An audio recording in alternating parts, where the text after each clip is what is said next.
এখন তুমি কাজটা চাকরদের দিয়ে করাবে? ওরা যদি না করে তাহলে তুমি করবে? আমিও তো এই কাজটাই করে এসেছি।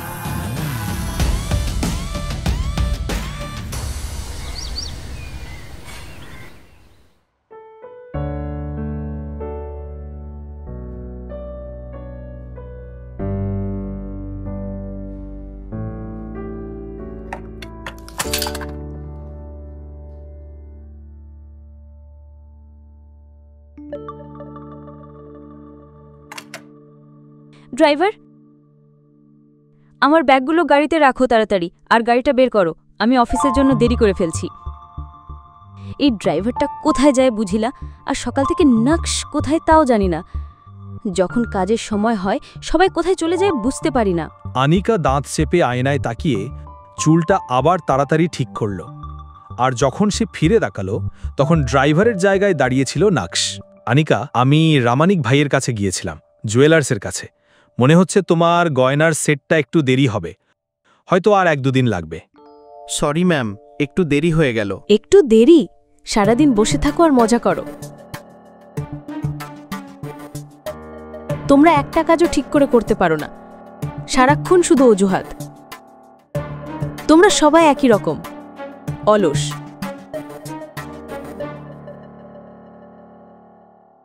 সরি ম্যাম, আর হবে না। সরি, কাল ঠিক সময় আসবে, বুঝেছো? এটা বলার পর অ্যানিকা যখন ব্যাগটা তুলতে যাচ্ছিল, নকশ সাহায্যের উদ্দেশ্যে কথা বলল। আমি এটা নে। নকশ চুপচাপ দাঁড়িয়েছিল এবং কিছুক্ষণ ধরে তাকে ঘর থেকে বেরিয়ে যেতে দেখল। নকশ যখন চুপচাপ দাঁড়িয়েছিল তখন তার টেবিলের ওপর রাখা একটা ফাইলে চোখ পড়ল। অ্যানিকা ভুলে গিয়েছিল ফাইলটা ব্যাগে রাখতে। নকশ তাড়াতাড়ি সেটা নিয়ে দৌড়ে গেল অ্যানিকার দিকে। যখন সে তার দিকে এগোচ্ছিল তখন অ্যানিকার কাজিন ভাগ্যা, যে পাশের সোফায় বসেছিল, হঠাৎ করে তার পথে পা দিয়ে বাধা দিল।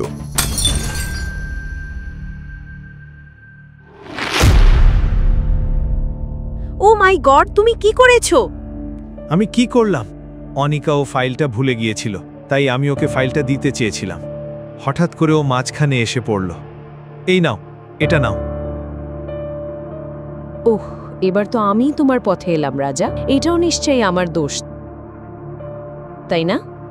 আন্টি, আপনি ঠিক আছেন তো? কেউ একজন দয়া করে ডাক্তারের জন্য তাড়াতাড়ি ফোন করো। এই লোকটা আমার এল্ডার মাদারের উপর গরম চা ফেলে দিয়েছে। আচ্ছা, আমি জানি তুমি আমার জন্য খুব চিন্তিত, কিন্তু আমি ঠিক আছি, আমার ডাক্তারের দরকার নেই। শুধু এই অলসটা আমার শাড়িটা নষ্ট করে দিল। শিট শিট শিট, তুমি এত দামি শাড়িটা নষ্ট করে দিলে? এটা তো তোমার এক্সক্লুসিভ কালেকশন থেকে, তাই না?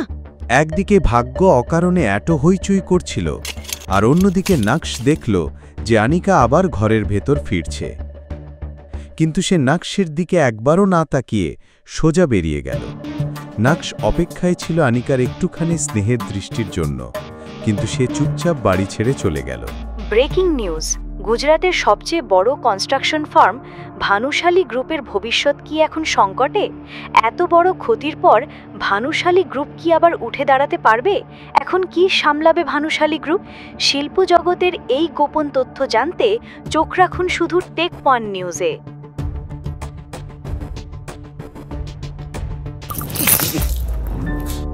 গাধা একটা কাজও ঠিক করে পারো না, এখন কি তোমাকে সোজা হাঁটাও শেখাতে হবে? কেন আমার মুখের দিকে তাকিয়ে দাঁড়িয়ে আছো? চোখের সামনে থেকে সরে যাও।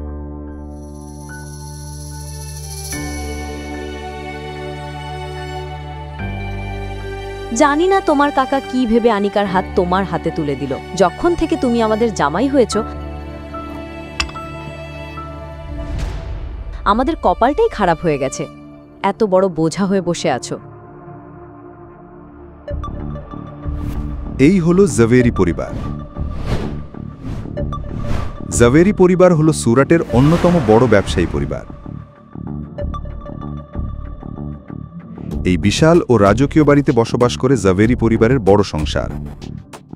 অন্যান্য যুগ্ম পরিবারের মতো এখানে একে অপরের প্রতি ভালোবাসা অনেক সময়ই দেখনদারির জন্য। এখানে সকাল শুরু হয় এমন হইচইয়ের মধ্যেই। ভুল কেউ করুক বা না করুক, তার দোষ সবসময় গিয়ে পড়ে এই পরিবারের জামাই অর্থাৎ নকশের উপর। তবু নকশ কখনো এটা মন থেকে নেয় না। প্রতিদিন সকালে অন্য কারোর দোষ নিজের মাথায় নিয়ে সে হেসে হেসে কাজে বেরিয়ে পড়ে। সে তাকালো চিত্রার দিকে এবং তার চোখ পড়ল পাশে দাঁড়িয়ে থাকা এক চাকরের ওপর। সে তাকাচ্ছিল নাকশের দিকে করুণা ভরা চোখে, কিন্তু নাকশের মুখেও একটুও ভাঁজ পড়েনি। ব্রেকিং নিউজ, গুজরাটের সবচেয়ে বড় কনস্ট্রাকশন ফার্মের ভবিষ্যৎ কি এখন সংকটে? ভানুশালী। এত বড় ক্ষতির পর যদি গ্রুপ অফ ইন্ডাস্ট্রিজ পুনরুদ্ধার করতে পারে, তাহলে এখন কে সামলাবে ভানুশালী গ্রুপ? ভানুশালী গ্রুপ এই ইন্ডাস্ট্রিগুলোর রাশ ধরে রেখেছে। ভানুশালী গ্রুপ শুধু সুরাটের নয়, গোটা গুজরাটে এদেরই সবচেয়ে বড় বিজনেস এম্পায়ার।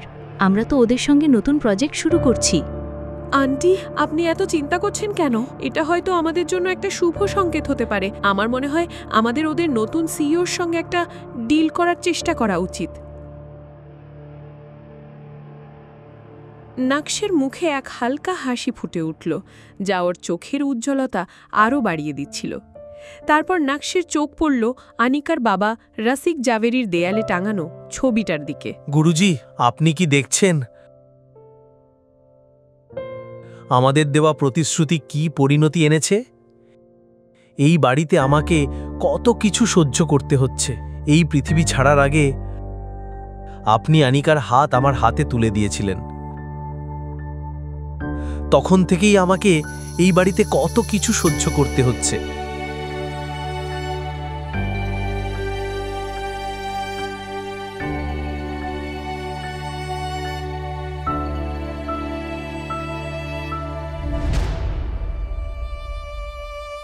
কিন্তু আমি সাহস হারাইনি।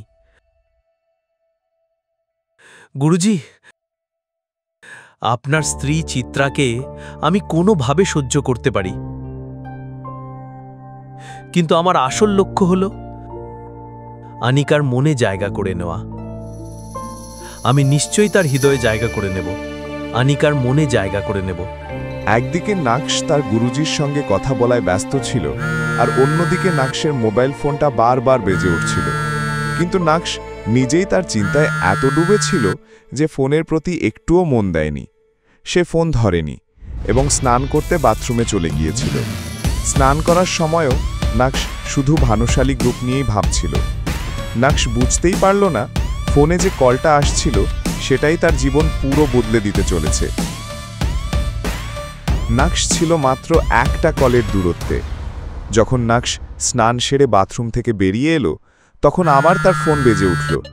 ফোনটা ভাইব্রেট করছিল, কিন্তু নাকশ বুঝে ওঠার আগেই ফোনটা আবার কেটে গেল।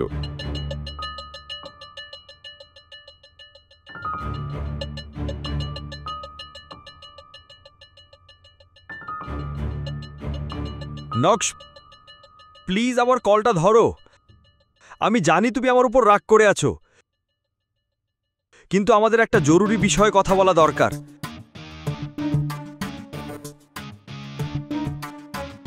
বিস্ময়কর ব্যাপার, ওকে নিজের ভুল বুঝতে 2.5 বছর লেগে গেল। অনেকগুলো মেসেজ ছিল এবং সবগুলো পরে নকশ তার ফোনটা বিছানায় ছুঁড়ে ফেলল। নকশ সেই মেসেজগুলো নিয়ে ভাবছিল। ঠিক তখনই সেই একই নাম্বার থেকে আবার একটা কল এলো।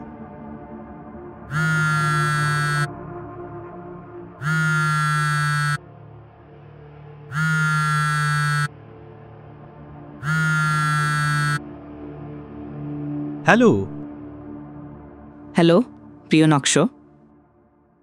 Hello mister Yashvardhan. নিজের নাম শুনে বৃদ্ধ একটু শান্ত হওয়ার চেষ্টা করলেন, কিন্তু যশবর্ধন আবার স্নেহভরে কথা বলা শুরু করলেন।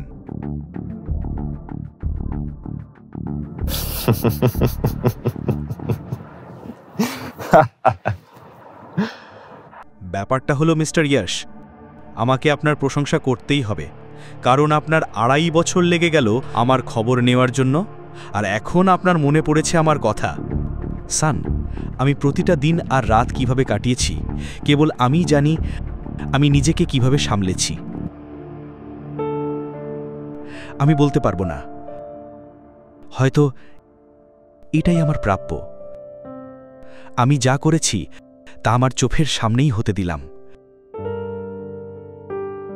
হয়তো সেটারই ফল এটা সান। আমি তোমার ছবির দিকে তাকিয়ে কাঁদি আর নিজেকেই জিজ্ঞেস করি, কেন আমি এই অন্যায়টা আমার চোখের সামনে হতে দিলাম? নক্ষস একটুও বিশ্বাস করছিল না যশবর্ধনের কথাগুলো। বাজারে যা খবর ছড়িয়েছে আমি সব জানি। এটা শুনেই যশবর্ধন হঠাৎ চুপ করে গেলেন, যেন নক্ষস ঠিকই তার চাল ধরে ফেলেছে। মানুষ তো গুজব করতেই থাকে। ওর গলার স্বর শুনে বোঝা যাচ্ছিল সে সত্যি চিন্তায় আছে। আমি তোমাকে কোনো কাজের কথা বলার জন্য ফোন করিনি। আমি শুধু তোমার কণ্ঠস্বর শুনতে চেয়েছিলাম। আমি জানি তোমার মন কত বড়। ভুল যত বড়ই হোক, তুমি মন থেকে কোনো রাগ পুষে রাখো না। কিছু মানুষ ভাবে ভালো মনের লোকদের সহজে খাওয়া যায়। আর আপনি তো মিস্টার যশবর্ধন ভানুশালী, আপনি এমন ভুল কখনো করতে পারেন না, তাই না? এটা শুনেই মিস্টার যশবর্ধন ভানুশালী বুঝে গেলেন তার কাজ এত সহজে হবে না। যারা আমার সঙ্গে যা করেছে আমি সবাইকে ক্ষমা করে এগিয়ে গেছি, কিন্তু আপনারা আমার সঙ্গে যা করেছ সেটা আমি কখনো ভুলতে পারবো না। তাই প্লিজ আমাকে আর বিরক্ত করবেন না। আমার নাতি তো এত কঠোর ছিল না।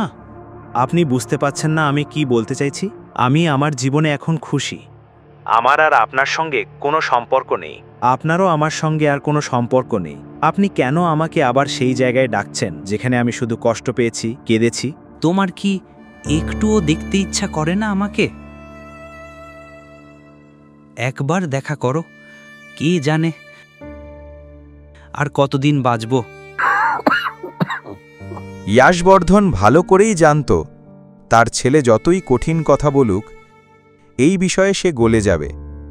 নকশ জেদি হতে পারে, কিন্তু নিষ্ঠুর নয়। ঠিক আছে, শুধু শেষবারের মতো। ধন্যবাদ বাছা, ধন্যবাদ। আমি তোমার সব প্রিয় খাবার রান্না করাবো, যা কিছু তোমার পছন্দ। আমি ঘরে আসছি না, বাইরে দেখা হবে আপনার অফিসে, কোনো নাটক ছাড়াই। ঠিক আছে, তাহলে আমি তোমার সাথে দেখা করব এবং আমি আমার গাড়ি পাঠিয়ে দিচ্ছি তোমাকে আনতে। ওটার কোনো প্রয়োজন নেই, কারণ আমি জানি ভানুশালী গ্রুপ অফ ইন্ডাস্ট্রিজ কোথায়। সময় আছে, আমি সেখানে থাকব। গত 2.5 বছরে যশবর্ধন কখনো নাক্সের সঙ্গে যোগাযোগ করেনি।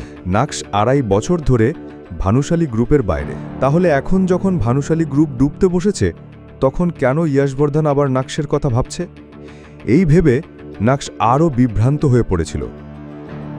নাক্স সঙ্গে সঙ্গে তার ল্যাপটপটা বের করল আর ইন্টারনেটের সাহায্যে জানতে চাইল ভানুশালী গ্রুপে বর্তমানে কি চলছে। নাক্স কিছুই জানতে পারল না ভানুশালী গ্রুপ সম্পর্কে, কিন্তু এমন কিছু পেল যা ওর চোখের ঝিলিক 4 গুণ বাড়িয়ে দিল। Is this true?